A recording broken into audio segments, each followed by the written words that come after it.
नमस्कार, मैं हूं विद्यासागर। स्वागत है आप सभी का बिहार के इस बुलेटिन में। बिहार विधानसभा के बजट सत्र में आज भी हंगामा हुआ है। कानून व्यवस्था को लेकर विपक्ष के विधायकों ने हंगामा किया।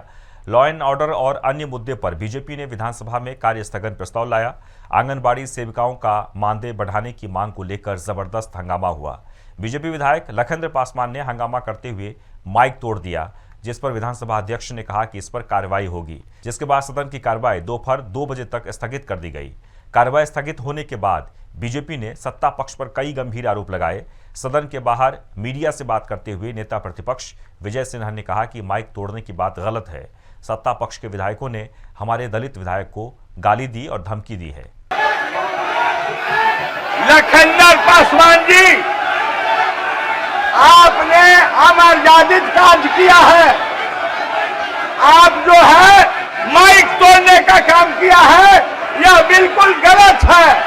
यह गलत है, इसलिए बाध्य होकर के आपके ऊपर आसन कार्रवाई करने के लिए बाध्य हो जाएगा। आप लोग अपना आसन ग्रहण कीजिए। आसन इस चीज को देख रहा है, आसन कार्रवाई करने के लिए अपना तौर तरीका है, उसके मुताबिक करेगा। माननीय सदस्य साहब जाइए। लखनदर पासवान ने जो माइक तोड़ने का काम किया है, आप जाइए जगह पर, आप जगह पर जाइए। नहीं, आप जगह पर जाइए, आप जगह पर जाइए। आप माइक नहीं तोड़ सकते। उन्होंने माइक तोड़ने का काम किया है। माननीय वहीं बिहार विधानसभा में आज रामचरितमानस के मुद्दे पर आरोप प्रत्यारोप का दौर देखने को मिला। शिक्षा मंत्री चंद्रशेखर ने हाथ में रामचरितमानस लेकर कहा कि मैंने रामचरितमानस को लेकर जो बात कही थी उसका समर्थन संघ प्रमुख मोहन भागवत ने भी किया है। वो करें तो नीति और हम कहें तो राजनीति। वहीं चंद्रशेखर पर पलटवार करते हुए संजीव ने कहा कि शिक्षा मंत्री को ज्ञान का अभाव है और वे जातीय वैमनस्यता फैलाने की कोशिश कर रहे हैं। देखिए, ये तो एकदम गलत कर रहे हैं। बजट के सामने वो रामचरितमानस की बात करते हैं। भाई, आप बजट पे ध्यान दीजिए, एक शिक्षा पे ध्यान दीजिए। क्यों गुमराह करते हैं लोगों को आप एकदम? और आप क्या कर रहे हैं भाई? आप बार बार तारना की बात करते हैं। तारना अलग चीज़ होता है। तारना मतलब विशेष ध्यान देने की बात होती है। रामचरितमानस जो है, इनके जानकारी का अभाव है इनको। ये रामचरितमानस संस्कृत में था, पहले ये जो रामायण संस्कृत में था, उसका अनुवाद रामचरितमानस अवधि में किया गया है। और अवधि में तारना का मतलब होता है विशेष ध्यान देना। तो इसी बात को है, कभी भी ऐसा वहाँ रामचरितमानस हमारे धर्म ग्रंथ में ऐसा नहीं लिखा हुआ है कि किसी जाति के विषय में चाहे कि उस विशेष ध्यान देने की जरूरत है।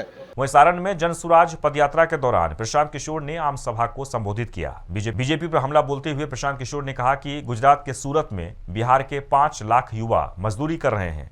आपने कभी सोचा है कि पीएम मोदी इतनी फैक्ट्री सूरत में लगवा सकते हैं तो बिहार में 2-4 फैक्ट्री क्यों नहीं लगवा रहे हैं?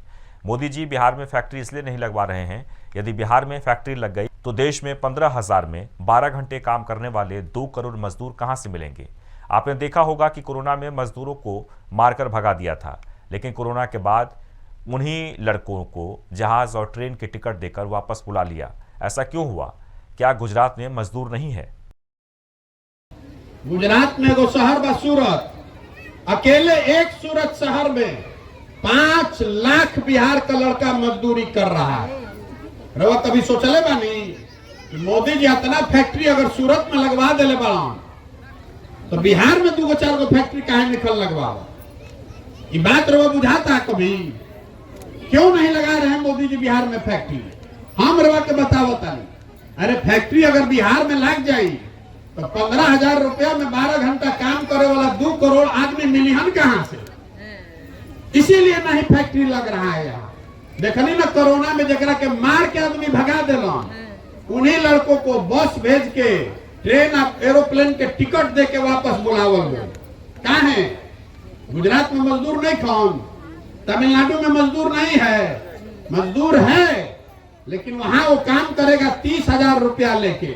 बिहार का लड़का गरीबी में जाके वहां 15,000 रुपया में काम कर रहा है। ये हमने क्या अपन दुर्दशा बनैले मानी जा। वहीं लालू परिवार और उनके करीबियों पर जांच एजेंसियों की छापेमारी के बाद इस पर सियासत शुरू हो गई है। भागलपुर से जदयू सांसद अजय मंडल ने बड़ा बयान दिया है। उन्होंने कहा कि बीजेपी की यह सोच है कि सभी नेता हमारी वॉशिंग मशीन में आए।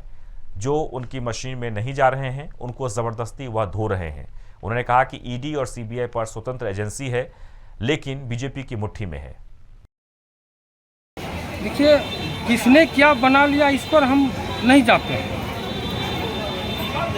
और है क्या कि सब बीजेपी का जो सोच है कि सभी लोग हमारे वॉशिंग मशीन में आ गए, तो सभी उनके वॉशिंग मशीन में जा नहीं रहे हैं। जो नहीं जा रहे हैं उसको ज़बरदस्ती वो धो रहे हैं। किससे सीबीआई लगवा के? हाँ, तो अरे जो उनके ईडी हैं वगैरह वगैरह जो भी है एजेंसियाँ, वो उसका मिसयूज कर रहे हैं, तो यही कहेंगे। वहीं गया बिहार विधान परिषद चुनाव 2023 के तहत शिक्षक निर्वाचन क्षेत्र के लिए नामांकन का दौर लगातार जारी है। गया में महागठबंधन के प्रत्याशी संजीव श्याम सिंह ने नामांकन का पर्चा भरा। नामांकन पर्चा भरने के बाद उनके समर्थकों ने फूल माला पहनाकर उनका जोरदार स्वागत किया और उन्हें बधाई दी। इसके बाद विभिन्न जगहों पर सभा का आयोजन किया गया। इस मौके पर संजीव श्याम सिंह ने कहा कि अपने कार्यकाल में हमने शिक्षकों के लिए बहुत काम किया है, कुछ काम बच गए हैं, जिसे लेकर हमें उम्मीद है कि मुख्यमंत्री नीतीश कुमार के नेतृत्व में पूरा होगा। जो भी हम गया शिक्षक निर्वाचन क्षेत्र से लड़ रहे हैं और माननीय मुख्यमंत्री जी शिक्षकों के लिए बहुत कुछ किए हैं और आगे भी उनके बहुत कुछ करने की उम्मीद है। और जो बचा खुचा काम है उसको माननीय मुख्यमंत्री जी पूरा करेंगे। अभी बहुत तो वेतन बढ़ाए हैं, आगे वेतनमान भी देंगे, आगे सरकारी कर्मी भी करेंगे। सब तरह का काम माननीय मुख्यमंत्री जी धीरे धीरे कर रहे हैं। श्याम जी महागठबंधन के हमारे सशक्त और मजबूत उम्मीदवार हैं। शिक्षक निर्वाचन क्षेत्र से उन्होंने नामांकन भरा है। पहले भी शिक्षक निर्वाचन क्षेत्र से निर्दलीय के रूप में, फिर पार्टी ज्वाइन करने के बाद सशक्त और मजबूती से शिक्षकों की बातों को विधान परिषद में माननीय नेता के पास उठाते रहे। हम खुद शिक्षा मंत्री रहे हैं लगभग 2 साल तक। हमने देखा है कितनी व्यग्रता से और कितने मजबूती से शिक्षकों के बहुत सी समस्याओं का उन्होंने समाधान कराया है। और भविष्य में भी शिक्षकों को वेतनमान मिले, नए शिक्षकों की जो बहाली हो वो सरकारी स्तर पर हो, इन सब के लिए माननीय नेता के सामने हमेशा बात को उठाते रहें। इसीलिए हम लोगों को पूर्ण विश्वास है। वहीं बिहार विधान परिषद चुनाव 2023 के तहत शिक्षक निर्वाचन क्षेत्र के लिए नामांकन का दौर जारी है। बीजेपी के उम्मीदवार जीवन कुमार ने भी शिक्षक निर्वाचन क्षेत्र गया से नामांकन पर्चा भरा। नामांकन पर्चा भरने के बाद समर्थकों ने फूल माला पहनाकर उनका जोरदार स्वागत किया और उन्हें बधाई दी। इसके बाद विभिन्न जगहों पर सभा का आयोजन किया गया, जिसमें जीवन कुमार ने कहा कि गया शिक्षक निर्वाचन सीट से हमने अपना नामांकन पर्चा भर दिया है। जीत के बाद शिक्षकों की समस्याओं को दूर करना हमारी प्राथमिकता होगी। क्षेत्र में जो काम होना चाहिए पिछले 5 वर्षों से ऊपर मैं देख रहा हूँ उसमें जो समुचित काम नहीं हुआ है। आप एक बात बताइए, मैं आपसे पूछना चाहता हूँ कि एक PhD होल्डर मैथमेटिक्स का कोई HOD है और किसी कॉलेज में उनको 5,000 महीना मिलता है, तो क्या आपको शोभा देगा? बिल्कुल नहीं शोभा देगा। और यही स्थिति है यहाँ पर बिहार में। अभी वर्तमान में जो शिक्षा नीति है या जो भी वर्तमान में परिस्थिति है, PhD होल्डर और मैथमेटिक्स के HOD, मैं कई जगह मिला हूँ, फिजिक्स के HOD, उनको 5,000 10,000 महीना में काम करने को मजबूर है वो। तो हमारा कहना है कि हम उसका समाधान करेंगे और ऐसी स्थिति नहीं आएगी जिसमें कि शिक्षक निराश होंगे। जी, क्या काम है? उन्होंने परिश्रम किया है और लगातार पार्टी के और आम जनता के लिए लगातार मेहनत परिश्रम करने का काम, शिक्षा का क्षेत्र हो, शिक्षकों के लिए हो, हर सवाल को उठाने का उन्होंने काम किया, लगातार प्रयास किया है और बड़ी संख्या में मतदाताओं का समर्थन दिया करती है। तो पूरा विश्वास है कि आने वाले चुनाव में मतदान सारी होने जा रहा है। वहीं शिवहर जिले में बीजेपी के नवमनोनीत अध्यक्ष नीरज कुमार सिंह ने अपना पदभार ग्रहण किया। निवर्तमान जिलाध्यक्ष संजीव कुमार पांडे ने उन्हें पदभार ग्रहण कराकर उनका सम्मान और अभिनंदन किया। नीरज कुमार सिंह ने जिलाध्यक्ष बनाए जाने पर प्रदेश नेतृत्व का आभार व्यक्त किया। उन्होंने कहा कि शिवहर बीजेपी संगठन अपने लक्ष्य को पाने के लिए दिन दोगुनी रात चौगुनी तरक्की करेगा। और मैं अपने ज़िंदगी में आज जिस पद पर बैठा हूँ, चाहूँगा कि 100% समर्पित भाजपा के लिए मैं था, हूँ और रहूँगा। और अपने कार्यकाल में भाजपा के लिए बूथ स्तर से लेके ऊपरी मंजिल तक, जहाँ तक मजबूतीकरण के लिए पहुँचाना होगा, मैं जी जान से इसके लिए कार्यरत मेहनत। पार्टी निश्चित तौर पर मैं युवा मोर्चा से बिलोंग करता हूँ। माननीय हमारे अध्यक्ष जो है, हमें युवा मोर्चा का अध्यक्ष बनाया था, उसके बाद उपाध्यक्ष बना। लेकिन युवा मोर्चा में आने के बाद मुझे पता चला और तब से मैं कार्यरत हूँ। मुझे पता है कि क्या क्या ज़मीनी मांग में कमी रहती है, कार्यकर्ताओं के साथ क्या क्या समस्या होती है, और मैं चाहूँगा उन सब को दूर करते हुए एक नया मिसाल कायम करूँ। और संजीव पांडे जी का वहीं बगहा के रामनगर प्रखंड में सोमेश्वर धाम के मां कालिका मंदिर के सौंदर्यीकरण के लिए सांसद सुनील कुमार लगातार दौरे कर रहे हैं। सांसद ने रोपवे की सवारी और पर्यटकों की सुविधाओं के लिए वन विभाग के अधिकारी और अन्य अधिकारियों के साथ बैठक की। बता दें कि मां कालिका के इस मंदिर में नेपाल और भारत दोनों देश से श्रद्धालु आते हैं। इस मामले में वाल्मीकि नगर लोकसभा क्षेत्र के सांसद सुनील कुमार ने बताया कि सोमेश्वर धाम के विकास के लिए लगातार कोशिश जारी है और जल्द ही यहां रोपवे के सफर से लोगों को फायदा होगा। और आज रामनगर के बीडीओ साहब, सीओ साहब और फॉरेस्टर और जितने भी यहाँ के जनप्रतिनिधि हैं, लोगों के साथ हम लोग आकर के इस विचार विमर्श किए हैं और इन लोगों से हमने आग्रह किया है कि 15 दिन के अंदर में इसका एक विस्तृत रिपोर्ट बना करके विभाग को भेजें। हम लोग आगे भी बिहार सरकार और केंद्र सरकार से बात करेंगे, प्रयास करेंगे कि इसका जीर्णोद्धार हो, आगे बढ़े और यहाँ रोजगार का सीजन हो और आस्था का जो चीज़ है, लोग जन सुविधाओं में जो अभाव है उसको अभाव को बदला जा सके और अच्छी तरीके से लोग जो है माता का दर्शन कर सके। इसी के लिए मुझे आज आना हुआ है। वहीं राज्य सरकार जहां एक तरफ स्वास्थ्य सेवा को बेहतर बनाने के लिए विशेष अभियान चला रही है, तो वहीं दूसरी तरफ समस्तीपुर सदर अस्पताल की लचर व्यवस्था में कोई सुधार होता दिख नहीं रहा है। समस्तीपुर सदर अस्पताल के ओपीडी में बिजली के अभाव में एक्सरे और सिटी स्कैन का काम पूरी तरह से बंद पड़ा है, जिससे लोगों को काफ़ी परेशानियों का सामना करना पड़ रहा है। बता दें कि लोग सदर अस्पताल में एक्सरे, सिटी स्कैन आदि की जांच कराने पहुंचते हैं, जहां उन लोगों से रजिस्टर और कागजात पर हस्ताक्षर करा लिए जाते हैं। उसके बाद बिजली नहीं होने का बहाना बना दिया जाता है। काम एक्सरे करवाना है। कितना देर से हैं? 2 घंटा से एक्सरे नहीं हो रहा है? नहीं हो रहा, लाइट नहीं है। लाइट नहीं रहने के कारण नहीं हो रहा है? लाइट नहीं। और यहाँ रुकेंगे छोटे से ब्रेक के लिए। ब्रेक के बाद तुरंत लौटते हैं।